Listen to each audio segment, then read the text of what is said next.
Boom, boom, boom. Turn around, spin around.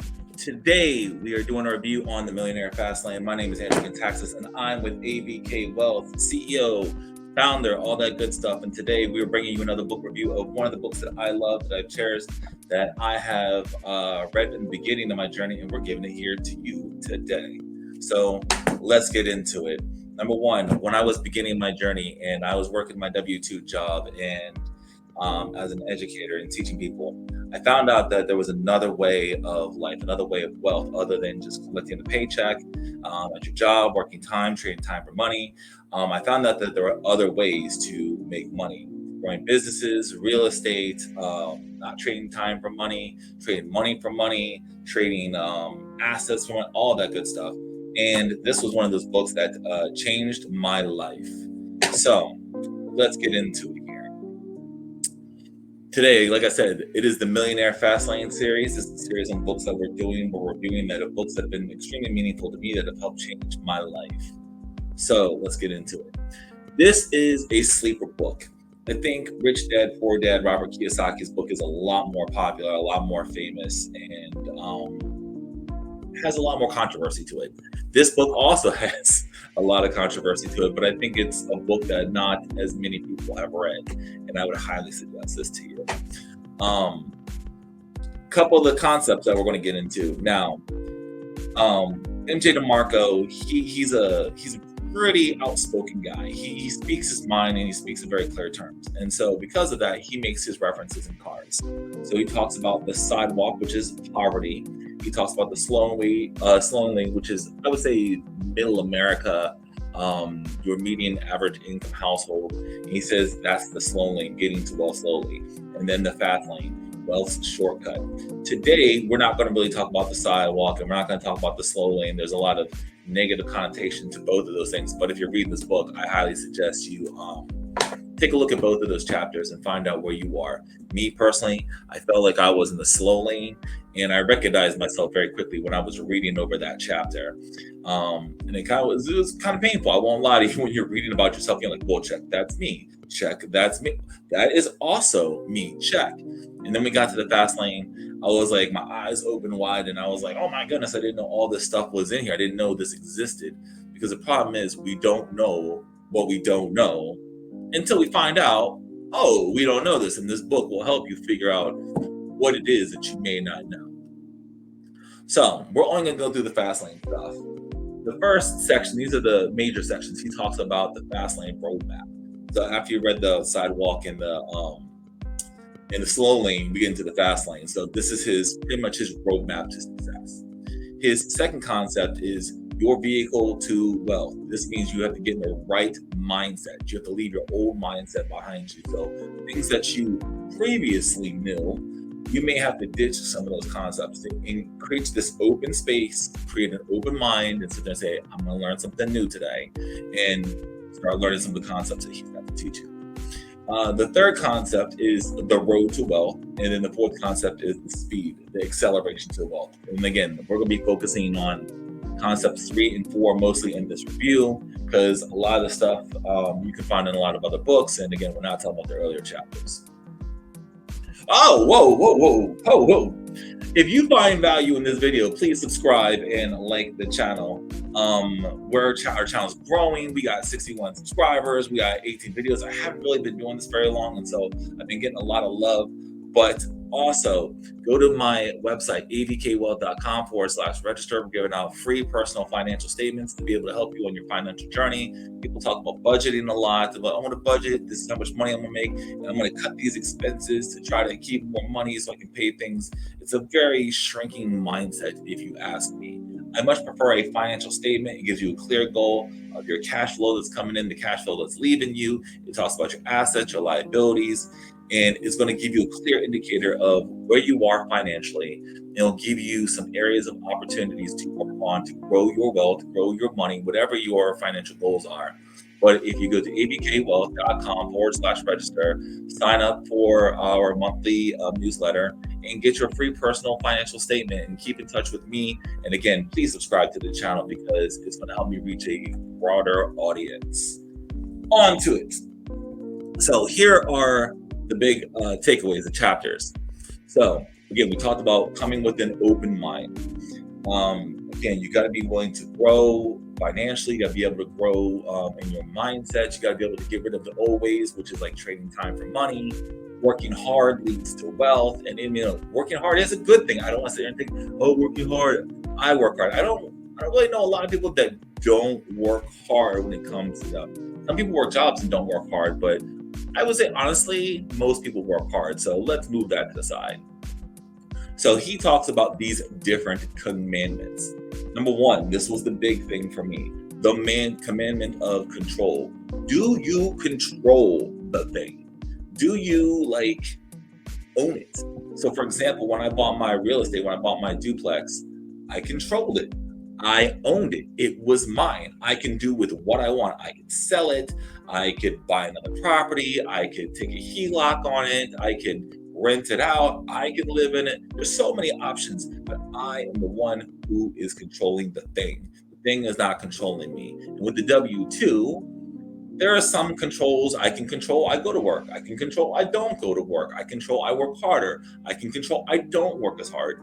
And for some people who collect salaries, doesn't matter if you work harder or not as hard, you still collect that W-2 check every single week.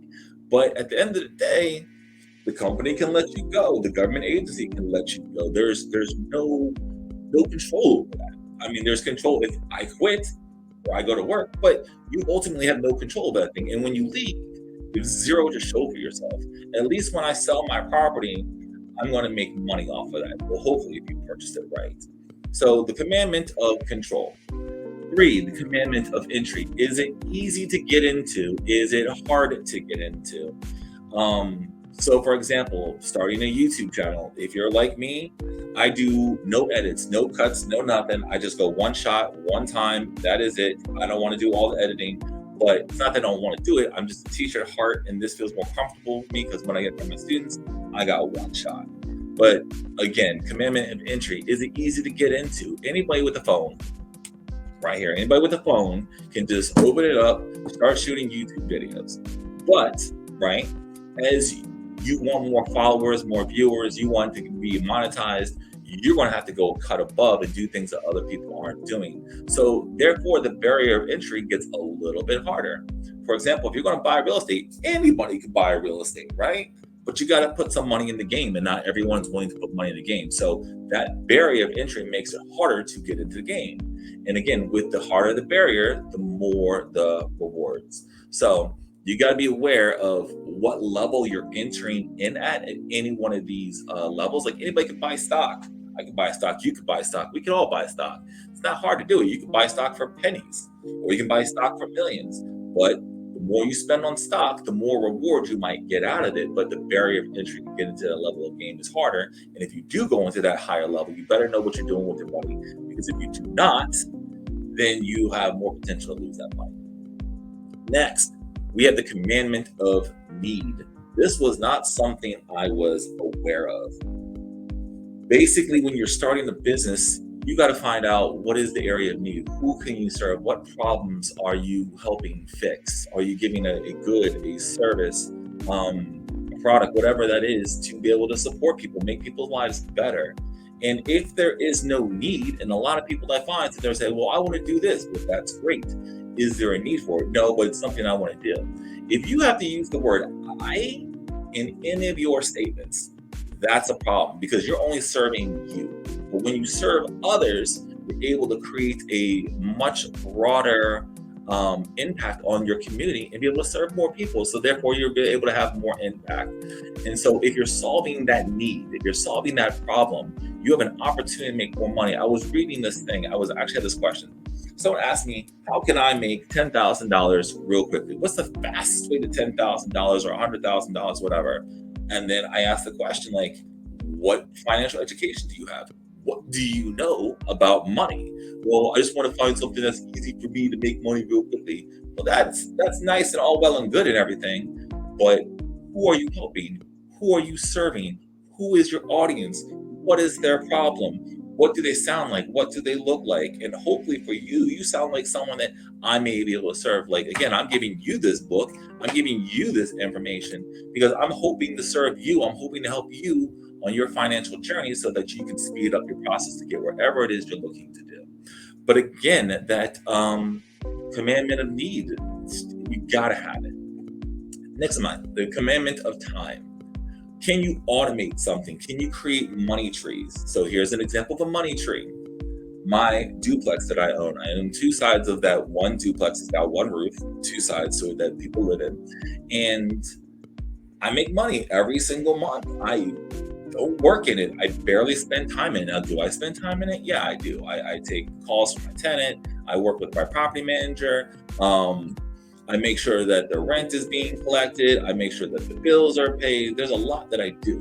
But my time is not necessarily associated with that thing. And then again, that property will grow in its value. If I sell the property, I'll be able to make money. That is a money tree. I'm literally planting money in this property to be able to grow and expand. And hopefully one day when I go to sell it, that will produce a money tree for me that I can take that money from the tree that is blossomed and go put it someplace else. Or maybe I take the rent, which I am doing, and I pocket that someplace else and I put that money into the next property and the next property, and I'm growing things. The commandment of automation, is it automated? For example, if I put out a YouTube video and it hits, it's automated. I have to make the video one time. I'm spending just a little bit of time, a little bit of effort, putting that in, boom. YouTube does the rest and automates the rest of that process. And hopefully will pay me money and hopefully will grow my business and do. But YouTube is doing all the work. I do very little, which is, again, I do plan the video, I do the work and get in front of the camera, I do think about ideas. So there's a lot of work that goes into it. But the amount of work I put in by the time that YouTube's going to do majority of that lifting for me is insignificant. So again, it's automating. So do you have processes in your business? Do you have processes in your jobs where you can take yourself out of things? Another example, as a teacher, right? I love to teach and I love to do the work, but I'm exhausted at the end of the day. Like just constantly giving. I call it the care bear stare. Give, give, give, give, give, give, give, give. It's an amazing thing and it's very rewarding, but it's exhausting. In the moment, I can find someone to help me, or I can improve them and make them like say, hey, you want to become a teacher? Come co-teach with me. Let me build you, and you can go do some of this work. And it's not that I'm trying to pawn off my work. It's not that I'm trying to give someone else. I can do it myself, but my life becomes exponentially easier when I can automate some of those things where I don't need to focus on that. Or I can focus on some of the big picture things, and they can focus on the little picture things, and it's a win-win. I get my time relieved from me. I get to go do other things. I can build someone else, grow them, help them do the thing that they need to do, and they grow. So it's a win for them. They get better results. They get to move forward on their journey. It's a win for me. I free up my time and I can do other things. So again, getting into that automation process is just so key. So again, the commandment of time. Can you decouple your time from what you're doing? The commandment of scale. This is another thing. It goes back to kind of who are you reaching? Are you reaching a local level? Are you reaching a regional level, a state level, a country level, a worldwide level? My big issue as an educator, I was thinking about this. As a teacher, if I teach one classroom, I get 10 kids, 20 kids, 30 kids at an elementary level. If I get a middle school class, I get up to 200 kids. Over 20, 30 years, I may get to 3,000 kids. And that's a hell of an impact to be able to impact 3,000 kids or 2,000 students. That's an amazing thing to change their lives. But what I've come to learn, can I make a greater impact? If I'm going to be making that greater impact, I have to be able to scale what I'm doing. I have to be able to grow what it is I'm doing. Because if I always stay in that room, that becomes a problem. Hence, my business. Hence, getting on YouTube. Hence, growing my reach, getting outside of my local, my regional area. Even though I love my local area, I love my local people. So if you in the state of Florida, come see me. I love you. I'll take care of you. I'll make sure I help you on your financial journey and take care of you. But if you living in Germany, if you're living in Russia, if you're living in China, if you're in Australia and you're watching this, or you're in England or something, or you're on the other side in California or maybe Mexico, wherever you're watching this, hopefully I'm able to give you value. Hopefully I'm able to help you because I'm able to scale via YouTube, via leveraging other systems to be able to help me grow. So again, are you able to do that? Because if you help one-on-one, you help one person. Fantastic, amazing, no dirt on that. But after that, it's done.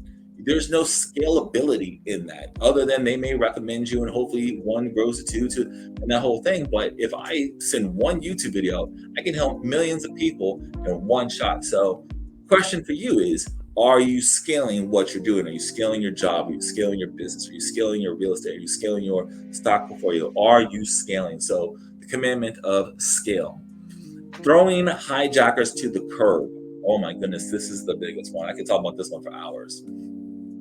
Getting rid of people that don't help you along your journey. Now, I want to sit there and say this, because when you say getting rid of, that means like pushing them aside. Now, here's the pushback. If you got friends, if you got people that you've rolled with for a long time, if you got people that you've like been best friends with, I'm not saying get rid of your friends. Please be clear about that. Please keep your friends. Please keep the people close that you love for you. But once you go on this journey, not everyone's going to understand this. Not everyone's going to have read this book. Not everyone's going to have read all the books back here, because as you read, you grow, you expand, you change, you shift. So those people may not be shifting with you. They may not be growing at your rate. They may not be ready to join you on your journey. And so you're going to have to find other people, get a new tribe to help grow with you. And again, I'm not saying kick them to the curb, but sometimes the people closest to you can be the ones that are the most hurtful. Because as you're growing, they're here, and you're growing, you're moving away. You're moving away, and that can be scary for them, because you are the one that's changing. You are the one, not them. They didn't ask you to move. They didn't ask you to change. You're changing their world. Things become different when you move away from them. But you have to be careful when you're talking with people that, don't think like you. Like they say, birds of feather flock together. You got to keep people in your tribe that are moving the same direction, or fighting those people. And I'm not saying get rid of them, but you gotta be able to find new people to be able to help you along your journey. Because those people who don't understand, that have that old mindset, for example, oh, why would you leave your job? Why would you leave your safe, secure, warm bed of a job? Why would you ever leave? That's stupid. They didn't read the book.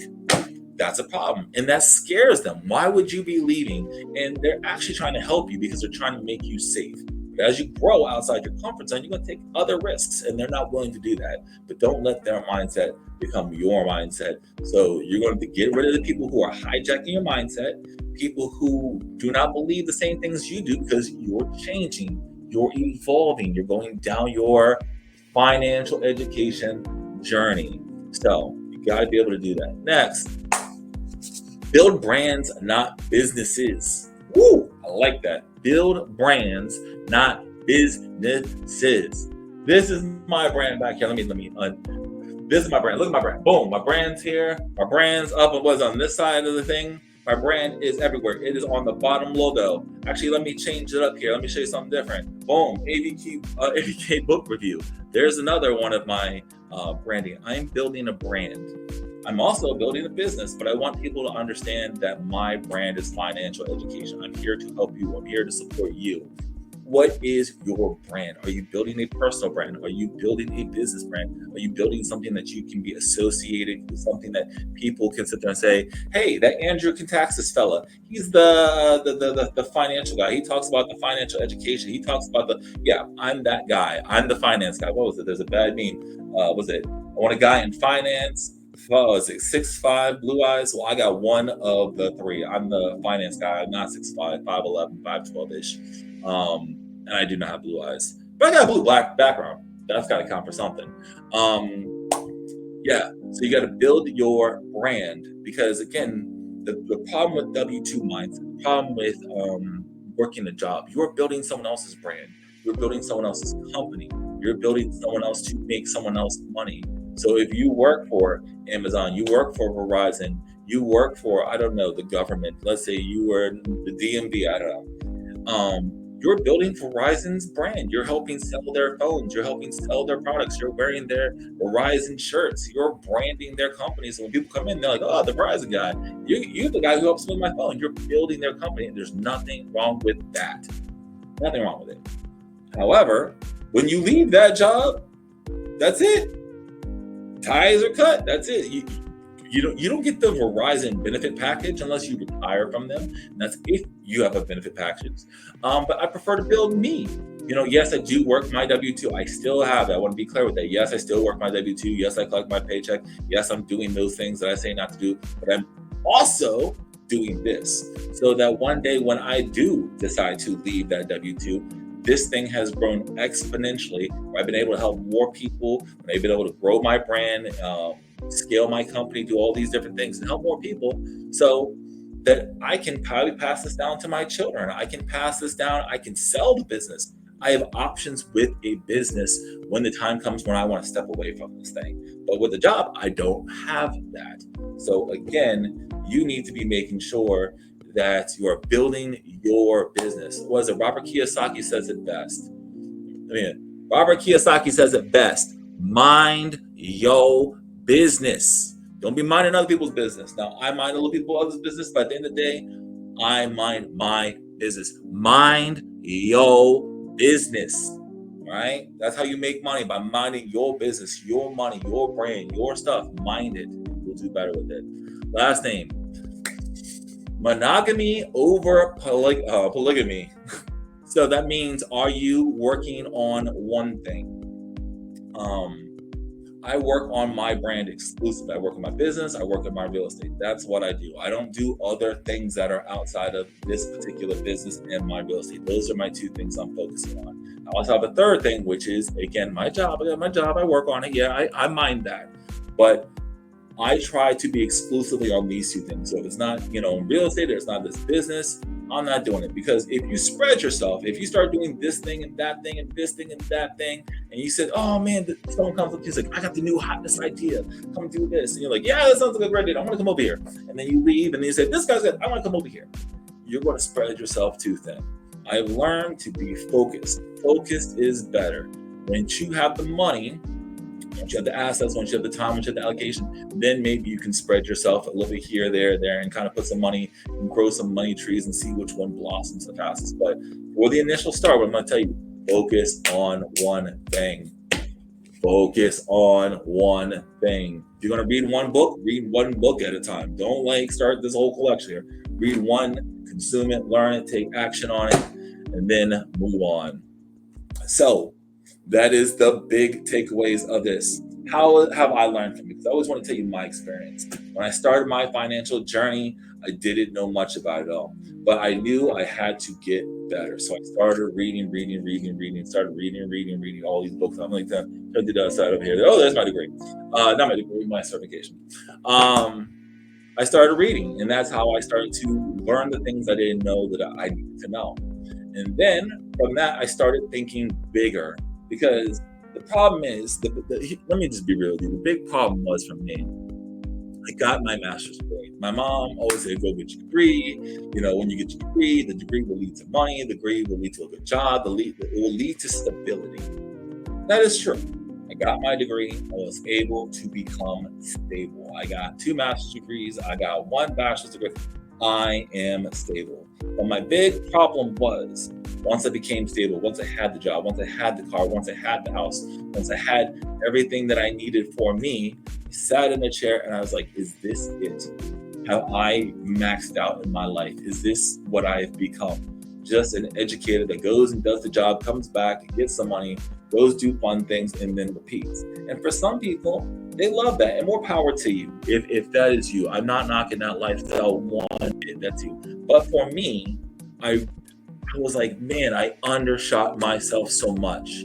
I could have done so many other things at a bigger level, and I just didn't know to think outside that. I had my mom's dream. Mom's dream was go get your degrees. Did that. Check. I was a check boxer. But after that, I was like, what now? And so I had a really hard time, and I really had to do some soul searching for myself to figure out what was going to be next. What am I going to do? Am I just going to rock this job for 20, 30 years and that be it? And I know my mom was like that, my grandmother. I have a lot of people in my family. If you're watching this, a lot of people in my family, you're educators. I love you. You're a huge influence on me. Huge. You're the way I am because I am. But I can't do that for 30 years and then expect the government or the school system or the job to just take care of me. I got to take care of me. I have to mind my own business. So that's why I'm out here growing the thing. So I got the thing. I realized I had to think bigger. So if you are out there, these books will help you think way beyond outside your comfort zone. They'll help you grow, but it's an uncomfortable journey. But yeah, I started thinking bigger and better.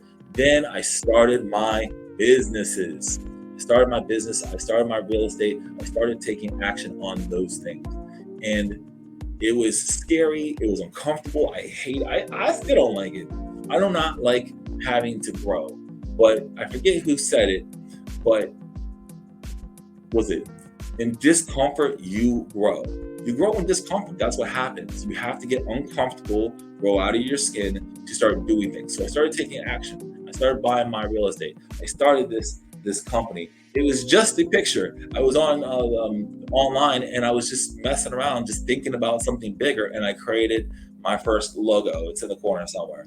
But ultimately, that led to this. I started taking action on those ideas because I read these ideas. Unfortunately, I don't have mentorship. I never had that. I didn't have somebody, here, go do these things. I had to figure out these steps on my own. I won't say on my own. MJ DeMarco helped me figure this out. All these people helped me figure this out. It was through reading that I was able to get the confidence.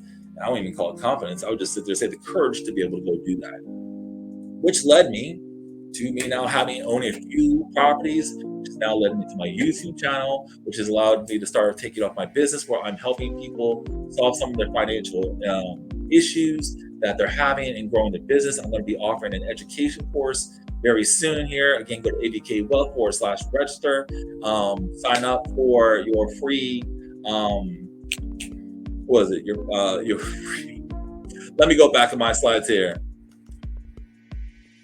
Your free financial statement. That's what it is. Your free financial statement. Yes, we'll go ahead. Go with your free financial statement, and then we'll get it worked out. And so I've been able to do all that because of this. Would I recommend this book? Absolutely. Yes, yes, yes. Right? This is more of a specifics book. If you go to Rich Dad Poor Dad, it's a very basic book about the cash flow quadrant and not trading time for money and minding your business. But this really starts to dive into the specifics. This book is really what started me on my business journey. Now, MJ can be a little brash, like I said. He says some things in here that are a little questionable. But again, for me, it lended itself. And do not let the car references deter you, my ladies, from going into this book. It really is good. The content is amazing. So again, I would just this really started me on my journey. I would highly encourage you to do it. So, summary: read, learn, grow, take action, do all those things. And if you found value in this video, please subscribe to my channel. Go to the website, avkwealth.com /register to get your free personal financial statement. That's what I should have pulled up earlier, but I didn't. I still make mistakes as I'm learning. And only in one take, I want to keep the mistakes in there because I don't care. Also, let me put this in here. If you go to the description, the Millionaire Fastlane, you'll find an affiliate link with Amazon if you like the book and purchase it. And so if you have anything, also put a comment below if you got something from it, because feedback is the name of my game. I know I just asked for a whole lot. I asked you to register, I asked you to subscribe, I asked you to put a comment. I don't care. I'm going to ask a lot, but the more action you take, the better off it's going to be. So enjoy, read the Millionaire Fastlane. Until the next one, I'll see you later. Peace.